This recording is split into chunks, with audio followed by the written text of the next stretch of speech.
Okay, so good afternoon. Naririnig ba ako?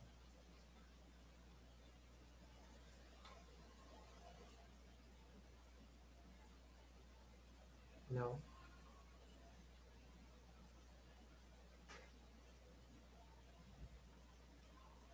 Naririnig si sir? Yes, sir. Okay, sige. Apo. Grade 11 ka ini. Pag grade 12 po ito, meron ka bang economics, Peralta, si Princess Anne. Okay, kung may mga tanong kayo, yan na lang. Chat, okay? Kasi I'm using only a mic. Wala akong maririnig sa any one of you, okay? Kaya open yung isang cellphone ko for, Peralta, meron ka ba economics? mahina. Okay, sige. Tapos si Alvarez and Asis, parinig nga ako kung nandyan kayong pareho.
Yan, naririnig na?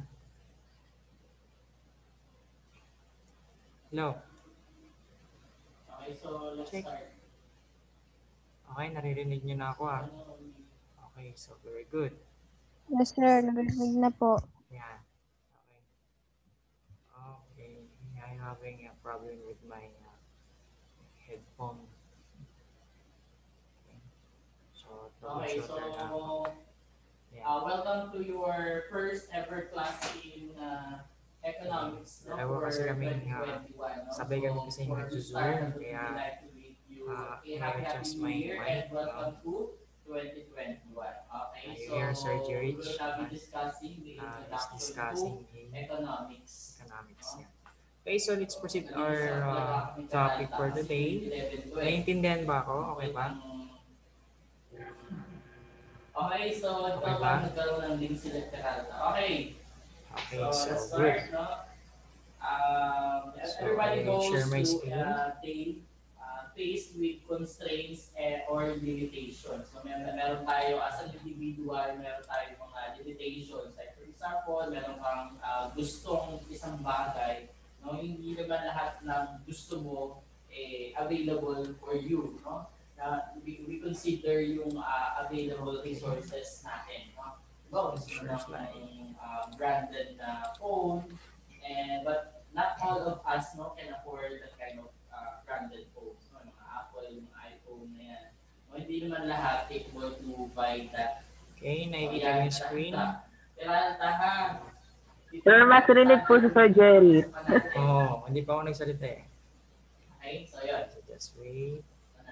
Kaya nga tinatry ko kayo na mag-mic lang yung open ko because yun nga.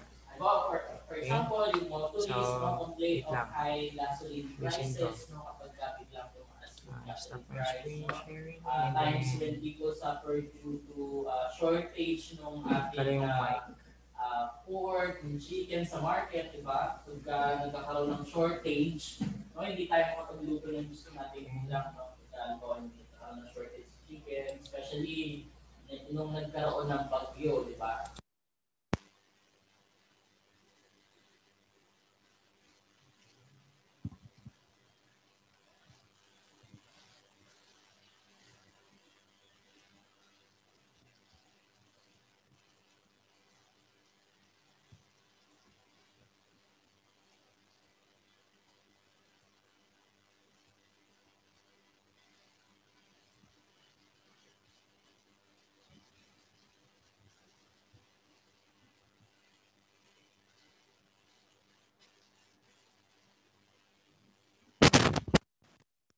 Available resources mo. Minsan, magpo-complain ka na lang din. No? For example, not enough food on the table. Diba? Hindi naman lahat ng family natin or families So, lang and ganun talaga, naglalaban. Naglalaban po. No? Okay, sige. So, lakasan ko na lang din yung boses ko. Okay. Not enough money So, to pay yun. one's debts. No?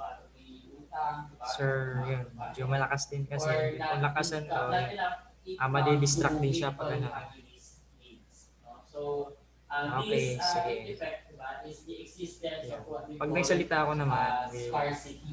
ganun, sa discussion. So, maintindihan nyo naman, no? Medyo background ko lang si Sir kung maaari. Diba? Okay. Having that So, Sir, ingay. So that is insufficiency of resources to meet the wants of consumers and insufficiency. Okay, so our topic for today is all about table tennis, okay?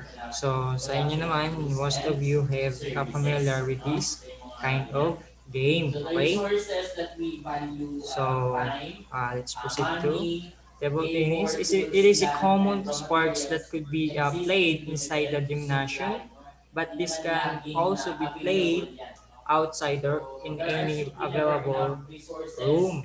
to meet all our needs and So this game can be played in single or doubles. Okay, so the objective of the game is to hit or paddle to the ball over the net and return it to the opponents. Okay, opponent's court. Okay, alam niyo naman yung table tennis, di ba? So most of you naman, especially boys, na-encounter nyo to or nakita nyo or di kayo mahilig nito. So nakikita nyo lang yun sa mga kapitbahay nyo or napadaan na kayo, gano'n, di ba? So they must decide. Okay, so each player is given 5 consecutive times to start the game. So meron silang mga kain pa na gano'n, no? And then table tennis is a relative new sport, no? For balikan natin yung about history about this kind of sport, no? And then it is the exact dates of origin is not definitely known, okay? So however, it is generally agreed that it started in about 1890, no? So this game started in 1890, no? Pero hindi pa siya table tennis yung tawag. Kung tinatawag niya siya ng ping pong or whip walk, okay?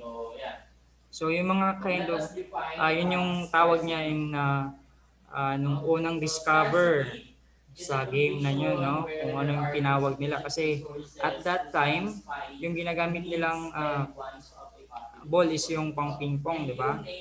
So, wala silang iba pang matawag kasi yun pa lang. Kakalabas lang, kakagawa lang ng game. So, tinawag nilang ping pong or whip walk. Okay? And then in 1921, it is revised the extent that the spot was provided, no, for a table in Rompu's room, no, in 1890 discovered yung game, and then 1921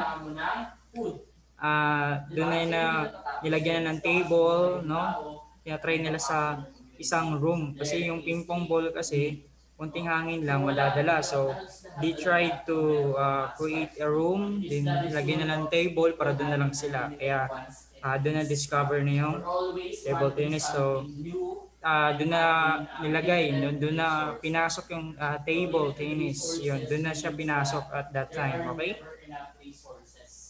And then, in International Table Tennis Federation, or what we call that ITTF, no? So this is established in Berlin, no? So sa Berlin yung first na place kung saan hineld yung International Table Tennis Federation, okay? And in 1933, so yung United States naman yung nag-ano ng mga kind of competition na for international, no? Na international competition which is kasama ng iba't ibang bansa, no? And then dominated by European countries. So doon nila inheld doon sa European countries, okay? So in that time naman, so ang Philippines is syempre kasama din doon sa about sa mga games, mga sports, di ba? So yung Philippines is nag-associate din siya ng bago ilaban dun for international, dapat yung country na yun, yung dahil sa lugar natin, Philippines, nag-ano sila ng competition din kung sino yung pinaka-the best na mananalo doon, so which is siya yung lalaban for international. Yung tinatawag na game, it is a Table Tennis Association of the Philippines, or what we call the TATAP or TETP, okay? Which is para lang siyang for the international, no? Gumawa yung, alam mo na yung mga government sa atin, gumawa sila ng kind of that name para naman matayo na sa Philippines. And then after that, kung sino yung pinaka-the best doon, sino nanalo, nag-champion sa TATAP, so siya yung dadalhin sa ITTF. And okay? Another example concerns about the exploitation of fossil fuels. So when the most So let's tackle about the facilities about the table tennis, no, kung paano siya play, yung ano yung mga equipment niya, no? So first we have a table. Okay? So the table is being played in a rectangular table made of suitable materials such as plywood with 3/4 to 1 inches in thick, or measuring in 9 feet, or in meter we have 274. Kung centimeter siya, we have 274 centimeters. So ito yun. Okay? Yung thick niya dapat 3/4 or 1 inches yung kapal, di ba? Para tatalbog yung bola ng ping pong pag pinadol mo na, okay? And then the 5 feet, or this one, the weave, no? In meter, we have 1.52 meter. When in centimeter naman, we have 152.5 centimeter. So, yan yung width niya. So, itong mga to dapat tatandaan din natin because when you're going to college, yun, wala naman sa halos lahat ng college is nag-ano talaga sila ng mga PE, no? For first year to second year only lang yun. And then, most of you can encounter different na kind of PE kung ano yung nasa school na yun. Okay? So, kung nasa mga medyo public na school but less ng mga facilities, so possibly mga badminton, basketball, volleyball, table tennis, about this one, yun yung mga common, no? Kung yung mga social na school na may afford kayo, so na yung mga malalaking tuition na yun. So yun yung mga may swimming pool, yung mga ganun-ganun. Yun. May swimming na PE, going to swim every night, every day. Basta marunong kayo lumangoy, no? So back to this topic, no? So the length is in centimeter na lang para hindi kayo malito, no? We have 274 centimeter at yung lapad naman niya is 152.5 centimeter. Then yung height niya, no? To the floor, we have 76 centimeter. Okay? So ganun din sa ilalim, no? And then the net, height of the net, no? So we discussed that later. We have 15.25 centimeter. Ayun lang yung height nito, di ba? Okay, so ito na siya. Then next ko na ako agad, okay? So the net, it is a light in picture and stretch across the center of table and attached to the outside by vertical standards, no? Kung sino yung mga mahilig maglaro dito ng table tennis, so alam nila agad to, no? So wag mo nang intindihan yung nandyan, yan. Kasi kanina sa net tayo, di ba? So the net we have with 6 foot, no? Yan. And then the height of the net, yan. So, ganyan 6 foot. Halos pareho lang kasi 6 inches yung height niya, 6 foot yung kalapad.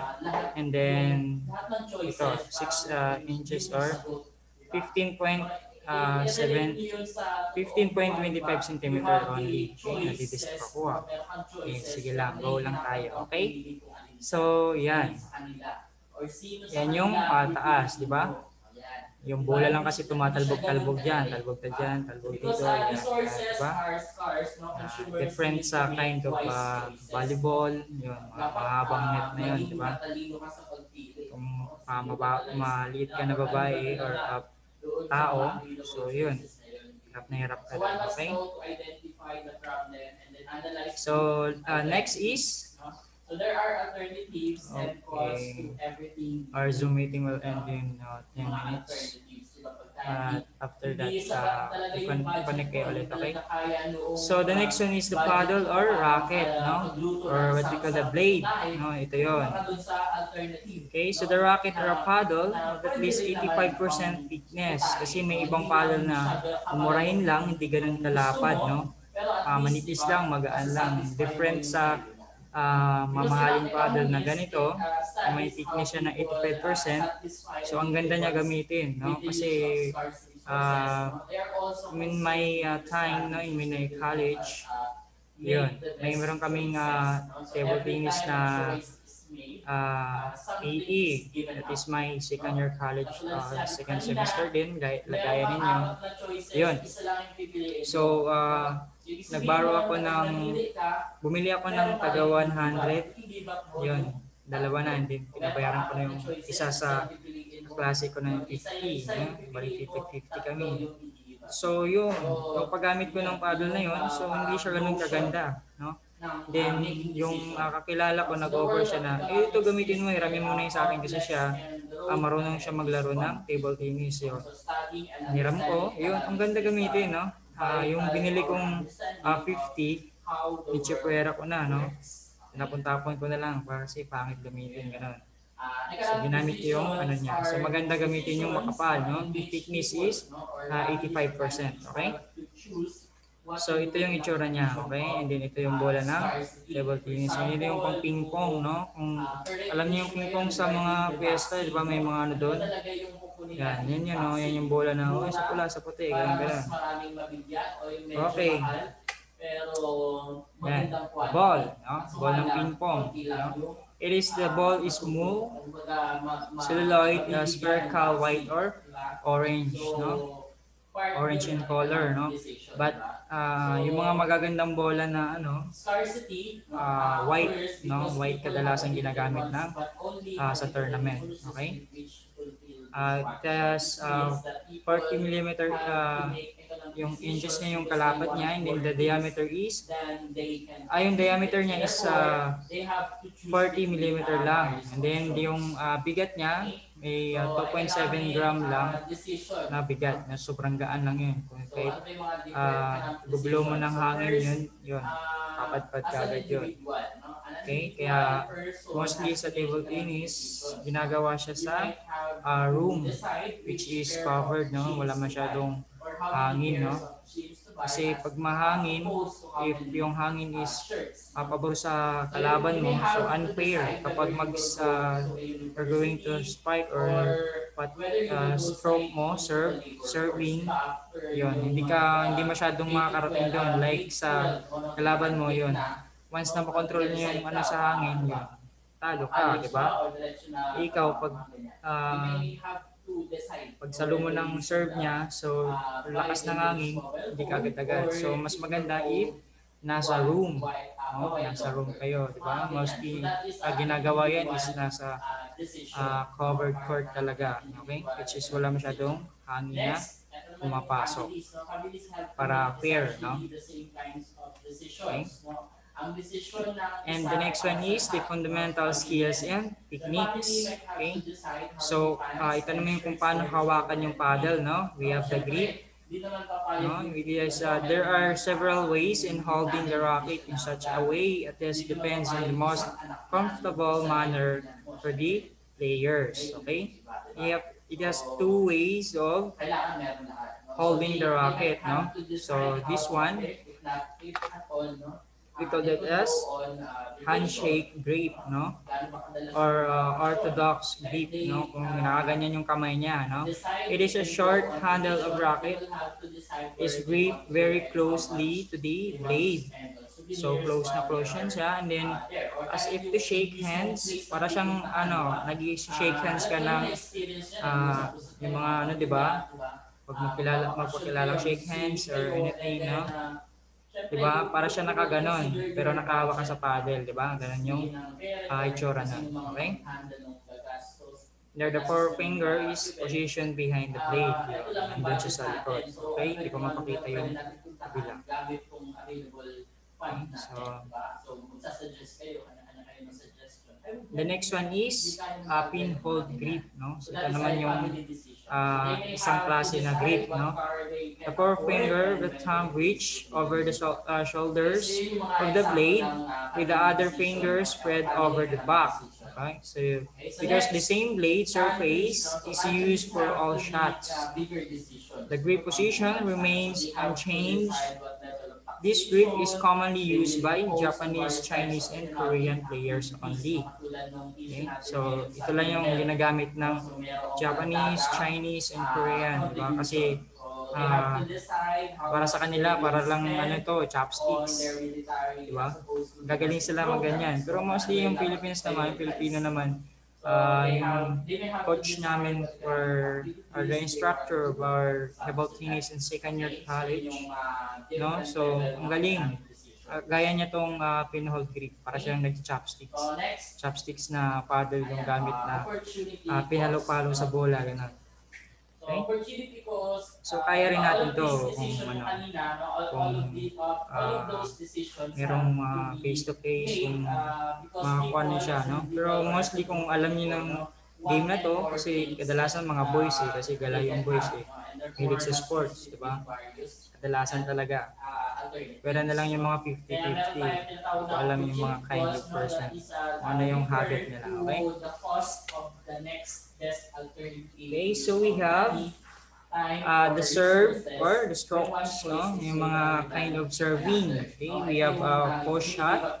For example, you Huh? spend your money on 10 In push shot, we have the common service done by beginners. Kung beginner ka pa, while resting in the palm of the free hand and toes, it around 6 or more inches in height. Okay? Kung mas maganda to kapag i-demo ko harap sa inyo, no? Kasi face to face, alam na kagad, hindi yung like this para palang orientation, no? Kung paano gawin, ito yung gawin. No?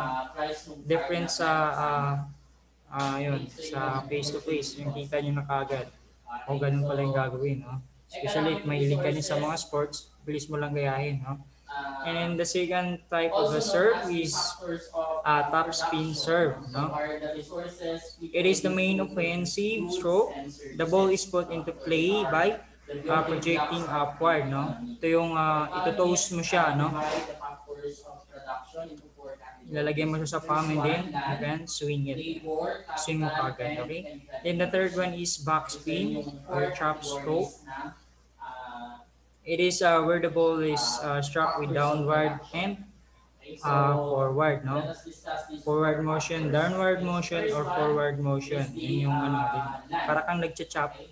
Ganun yung klaseng serving. May mga ganun kind of serving, no?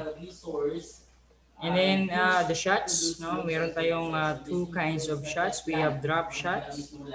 Drop shot is used for sudden short return for the ball which is drop over the net, no? Ito yung nalalaglag lang siya kagad sa net, no? Hindi siya directly na nagbabounce pa, no? Kumbaga drop shot, parang umapang na sa net and then yun, laglag. So kung ikaw na nasa kalaban nun, yun, hindi mo agad-agad makukuha yan kasi matic score na yun sa kabila, okay? Then the next one is smash. It is used rarely but effectively, no? So this is a vicious forward and downward swing, no? Yun yung kadalasan na kind of swing, no? Ng regular, natural lang gawa, okay? Okay, our Zoom meeting will end in 1 minute. Okay, magkakatuan, balik na kayo, okay? And then the next one is footwork and stance. No? It is a quick stance and footwork is needed in playing the game, no? Because you know a proper position of the body in order to respond correctly to the situation that can be created by the opponent. So kailangan talaga yung meron kang footwork and stance. Diba yung mga basketball player or mga kind of kung ano yung makikita nyo, diba? Kasi dalasan pinapakita yung footwork sa boxing, like Manny Pacquiao, diba? May footwork siya ginagawa. Ganun din sa lahat ng sports. Lahat ng sports merong footwork na ginagawa para yung body mo is mabilis ka makapag-create ng movement, no? About sa opponent mo, no? Kung gano'n siya ka kind of